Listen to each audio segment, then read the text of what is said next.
Bonjour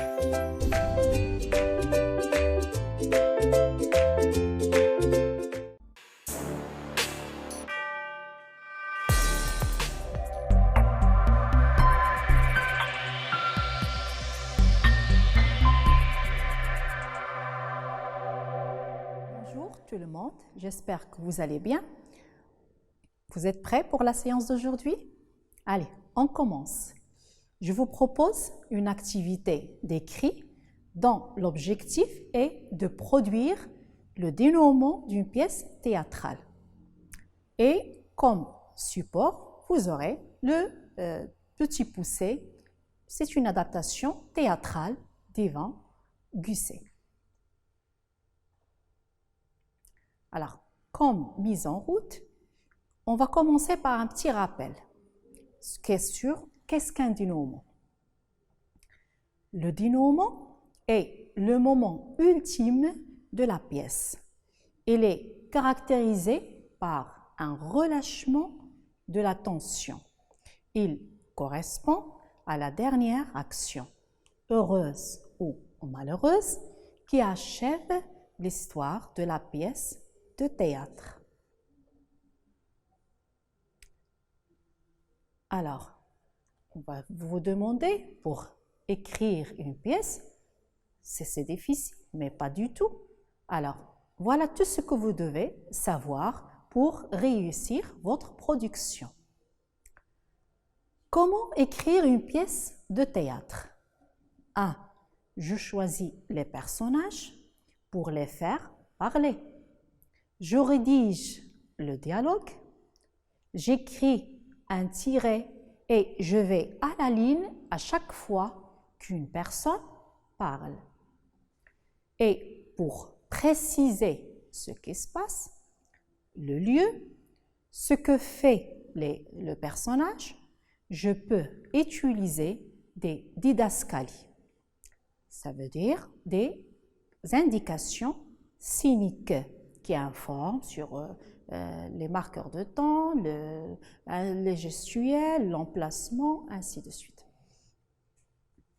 Au niveau des paroles, il y a d'autres notions comme évoquées tout à l'heure. 1. Il y a la réplique, une parole énoncée par un personnage à un autre. C'est une courte phrase. En dialogue, d'ailleurs, quand une réplique est tout le temps utilisée, on parle d'une réplique culte. La tirade, un texte, c'est une réplique, mais c'est un texte assez long, qui n'est aucunement interrompu par les autres comédiens en scène. L'aparté, lorsque le personnage énonce son texte qui est entendu par les spectateurs et non pas par les autres comédiens sur scène. C'est qu'on parlait à soi-même. La dernière, c'est le monologue, où le personnage énonce un texte très long, il est seul sur scène et exprime ses pensées, ses réflexions, ses sentiments, bref, plein de trucs. Chers élèves, pour mieux assimiler ce que je viens d'expliquer, je vous propose cette vidéo. J'espère qu'il va vous plaire. C'est un extrait de la pièce L'Avare de Molière, une merveilleuse comédie qui raconte l'histoire d'Arpagnan, un personnage avare, malheureux et mal aimé de l'humanité, qui est conduit à un amoureux obsessionnel de l'argent et qu'après une longue période de raclage et d'épargne devient presque fou lorsqu'il se fait voler sa cassette remplie d'or. C'est à propos que je fasse un petit tour à mon argent. Monsieur, Quoi? sauvons-nous. Comment? Nous sommes bien. Qu'est-ce qu'il y a? J'ai votre affaire. Mais qu'est-ce que c'est? J'ai gagné ceci tout le jour. C'est quoi? Le trésor de votre père que j'ai attrapé. Mais comment tu as fait? Où serez-vous? Je l'entends crier. Sauvons-nous! Oh malheur! Oh malheur! Oh l'assassin! Au meurtrier! Juste et juste ciel! Je suis perdu, je suis assassiné! On m'a coupé la gorge! On m'a dérobé mon argent!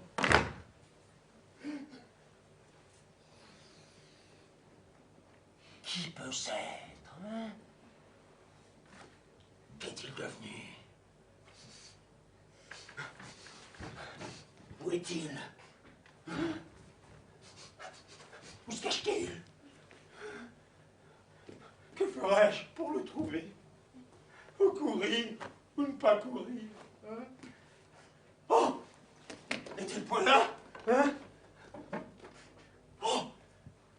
Écoute-moi ici! Hein? Oh!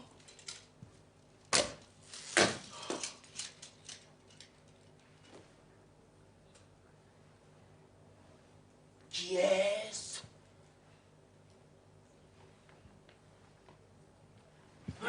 Arrête, coquin! Rends-moi mon argent!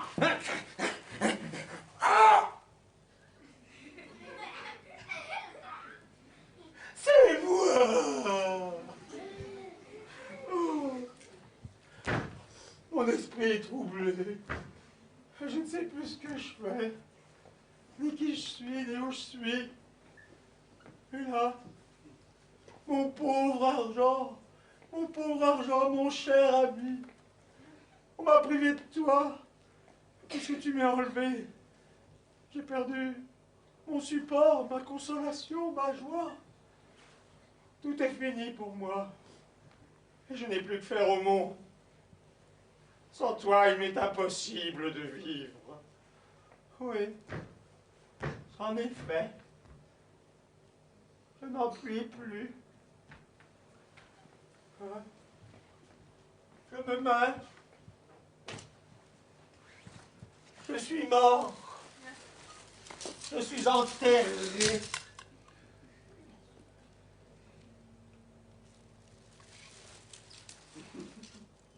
N'y a-t-il personne qui veuille me ressusciter? Hein? En me rendant mon cher argent? Ou en m'apprenant qui l'a pris? Hein? Que dites-vous? C'est personne? Il faut bien que ce soit qui ait fait le coup, qu'avec beaucoup de son nez. Quelle heure?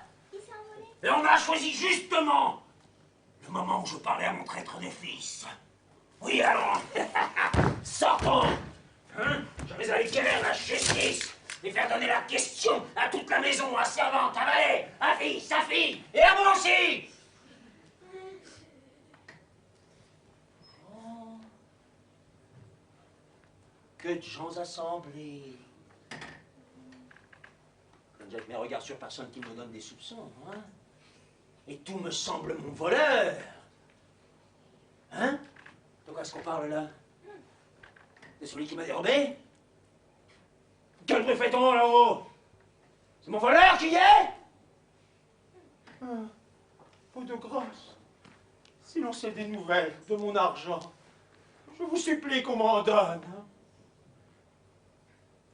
N'est-il point là? Hein? Caché parmi vous? Elle me regarde tous. Mais se mettent à rire. Vous allez voir qu'ils ont pas, sans doute, au vol qu'on m'a fait. Allons, des commissaires, des archers, des juges, des potences des chaînes. Je veux faire pendre tout le monde.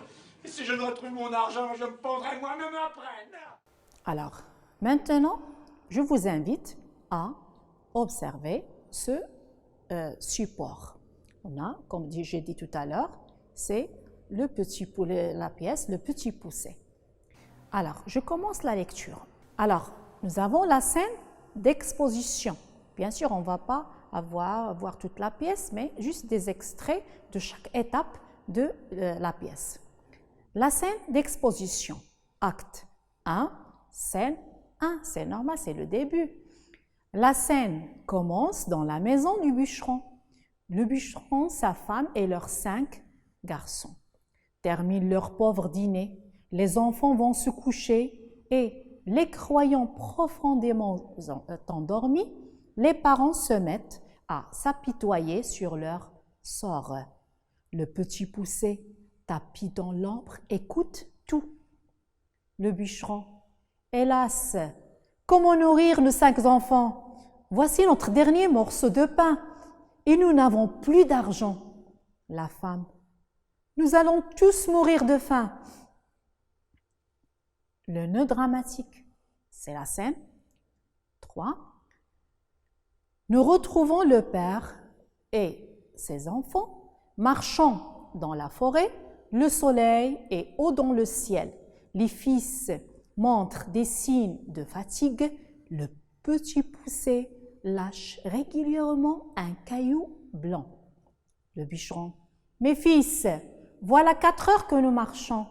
Arrêtons-nous donc un instant pour nous reposer. À peine les enfants endormis, le bûcheron doucement fuit. Le petit poussé, mes frères, réveillez-vous. Alors pour les péripéties, acte 2, scène 1. La scène commence dans les bois. Les 5 frères cherchent leur chemin, ils se lamentent et pleurent tous, sauf le petit poussé qui ne veut pas se laisser décourager. Le petit poussé aperçoit au loin une lumière. Le petit poussé, mes frères, j'ai aperçu une lumière au loin. Ne perdez pas courage. Frère 1, ne nous donne pas de faux espoirs. Frère 2, nous allons nous faire manger par des loups. Frère 3, nous allons mourir de faim. Frère 4, nous allons mourir de soif. Le petit poussé, marchons vers cette lumière, nous verrons bien. Ils se mettent en marche et arrivent devant la porte d'un château. Alors, comme dénouement, grâce à son intelligence, le petit poussé, et c'est là, bien sûr, le sujet de notre cours, c'est à vous de rédiger, de proposer un dénouement pour cette pièce. Alors, voilà quelques questions de repérage. On commence par repérer le genre de ce texte. Alors, à votre avis, quel est le genre de ce texte que je viens de lire? Oui, c'est un texte théâtral. Relevez les indices du genre, c'est-à-dire qui montrent qu'il s'agit d'un texte théâtral. Voilà, nous avons les didascalies, le dialogue, les protagonistes, vous remarquez pour les notes à la marge, les tirades, les répliques, il y a scène, acte. Tout ça, c'est des indices qui prouvent que ce texte est un texte théâtral. À partir de la scène d'exposition de la pièce, je rappelle les personnages, le problème et la décision du bûcheron. Le père, à votre avis, qu'est-ce qu'il va décider? Vous avez trouvé la réponse? Voilà. Donc, comme personnage, nous avons le père, ou bien les parents et leurs enfants. Donc, le père ne parvient plus à nourrir ses enfants. Alors, il décide de les abandonner dans les bois. Alors, passons maintenant à d'autres activités. Je vous invite à dégager la structure de cette scène. Vous pouvez revoir et reliser silencieusement la pièce et dégager la structure de cette scène. Voilà, comme réponse, nous avons la scène d'exposition, le nœud dramatique, les péripéties et voilà donc le dénouement qu'on va travailler tout de suite. Alors, pour comme sujet, je vous propose cette consigne. Grâce à son intelligence, le petit poucet a pu vaincre l'ogre et a retrouvé le chemin de retour à la maison. Alors, je rédige, ou bien vous allez rédiger l'étape dénouement en imaginant le dialogue entre le petit poucet, ses parents et ses frères.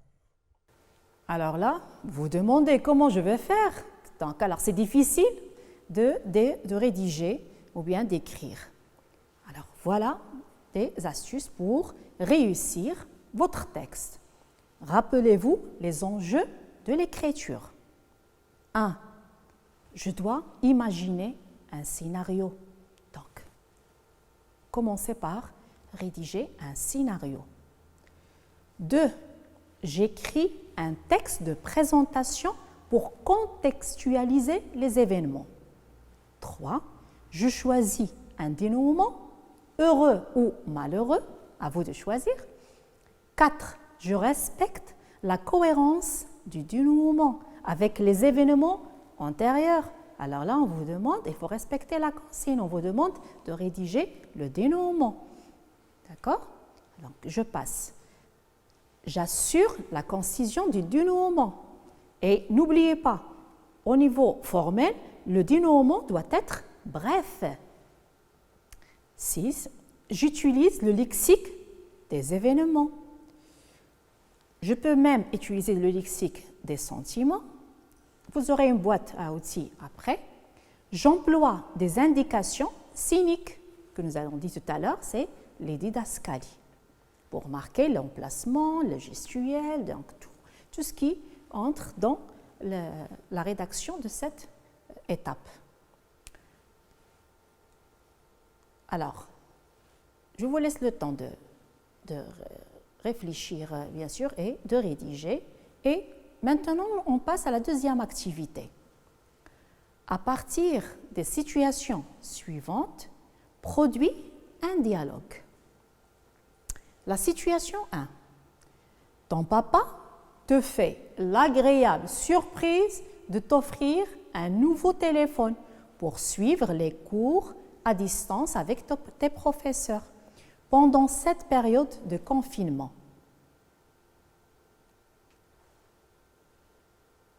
Alors voilà, je vous propose ce tableau, bien sûr, pour faciliter l'écriture.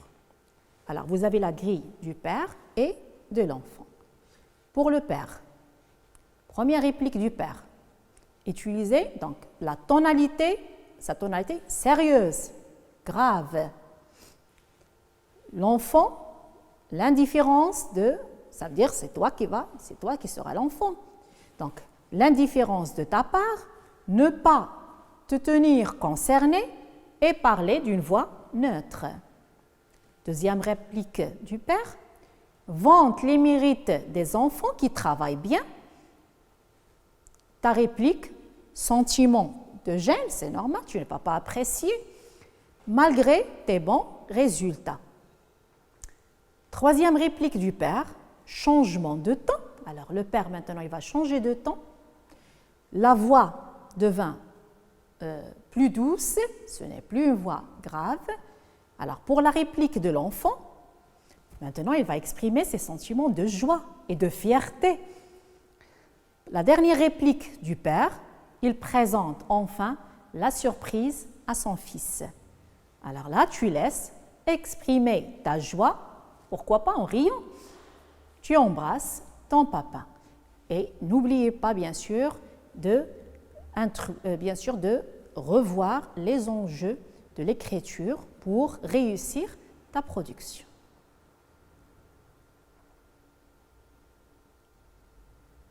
Alors, voilà, donc vous voyez, bien sûr, donc on ne peut pas avoir une réponse unique. Chacun de vous va écrire, je suis sûre qu'il va écrire de belles choses, mais voilà, donc un petit exemple pour, bien sûr, vous rapprocher un petit peu de ce qu'on peut avoir comme réponse à cette activité. Par exemple, pour le père, on peut avoir pour la première réplique « Bravo fiston, tu passes ton temps à ne rien faire ?» Alors l'enfant, indifférent. « Mais qu'est-ce que j'ai fait, papa ?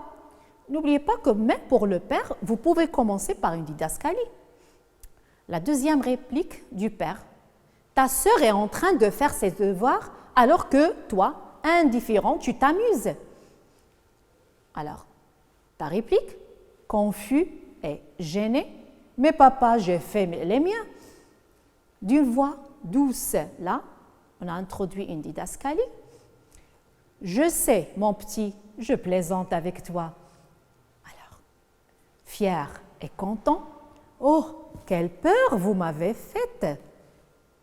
Le père, souriant, tiens, voilà ton nouveau téléphone. Son ton de joie. Merci papa, je vais suivre mon cours à distance avec mon prof de français.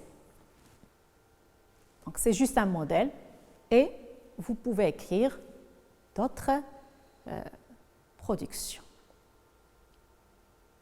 Alors, voilà, voyez, vous aurez besoin d'un lexique de sentiments et je vous propose cette boîte à outils pour, bien sûr, au cas où vous en aurez besoin. Donc, lorsqu'on parle des sentiments, donc, on peut exprimer le sentiment de la joie. Il est joyeux, il est content, il est gai. Donc, je suis content, donc je suis joyeux, je suis gai. Et n'oubliez pas, bien sûr, donc l'accord de l'adjectif au niveau du nombre et du genre. Alors, la tristesse, c'est je suis triste, je vais dire je suis triste, je suis malheureux, etc. Alors, l'assasement, il est passé. Pour la colère, on peut dire je suis en colère, j'aime pas. Donc, alors ici, ça veut dire que. Alors, on passe pour la surprise. Elle est surprise, elle est ébahie, elle est étonnée. Le doute, je doute, voilà. La timidité, elle est timide. Je suis timide, elle est timide. La peur, donc, j'ai peur, je suis effrayée, donc, alors, je suis terrorisée, ainsi de suite. Alors, maintenant, je vous propose une autre activité. J'écris un monologue pour l'insérer dans un dialogue. Voilà la première situation. On va revenir, encore une fois, au petit poussé. Alors là, le petit poussé, on dit monologue, ça veut dire qu'il est seul sur scène. Il réfléchit comment aider les pauvres de son village. Maintenant, il est riche, il a beaucoup d'argent. Alors, il va réfléchir comment aider les pauvres de son village pour qu'ils ne soient pas obligés d'abandonner leurs enfants. C'est très gentil de sa part, vous ne trouvez pas? Alors, imagine, puis rédige. C'est un monologue, on rédige. Vous allez rédiger ses pensées, ses réflexions, il pense à quoi? Donc, il réfléchit et ses émotions. Pour la deuxième situation, les examens approchent et tu as en cours encore beaucoup de leçons à apprendre. Alors, imagine et rédige ce que tu peux bien te dire. D'accord?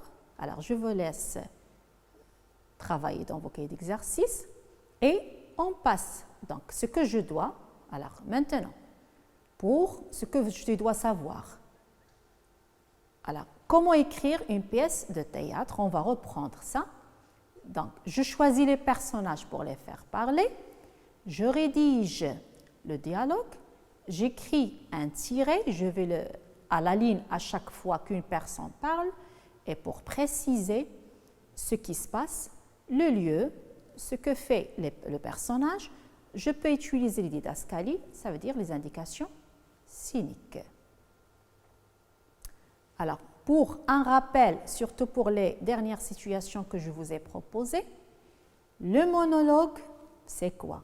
C'est quand la personne, seule sur scène, parle à lui-même. Alors maintenant, une autre activité. Vous allez compléter ce dialogue par des répliques de votre choix. Le petit poussé avec, il dit, avec cet argent, je veux. Et c'est à vous de proposer des répliques. Frère 1, moi, je veux. Frère 2, moi, je veux. Le père, moi, je souhaite. La mère, moi, je veux. Alors, comme tâche finale, je vous propose le projet d'écriture. Rédiger une pièce de théâtre. Voilà, votre pièce commence à prendre forme. C'est le moment de revoir comment il évolue et d'apporter les correctifs nécessaires. Vous pouvez aussi vous amuser à interpréter un rôle, à dire des répliques de manière expressive et à proposer des idées de décor, pourquoi pas. Voilà une boîte à outils pour le lexique du théâtre, si vous en aurez besoin. Alors, pour s'évaluer, il faut se demander, est-ce que je suis capable d'imaginer un dénouement? Est-ce que je suis capable d'investir le dénouement d'une valeur humaine? Est-ce que je suis capable d'adopter une stratégie intelligente pour désamorcer la crise ou la tension? Mes chers élèves, notre cours aboutit à son terme. J'espère que cette séance vous sera très utile. Qui sait, aujourd'hui, vous êtes des auteurs en herbe et demain, vous serez de grands dramaturges. Vous êtes intelligents, ayez confiance en vous. Merci pour votre attention et au revoir.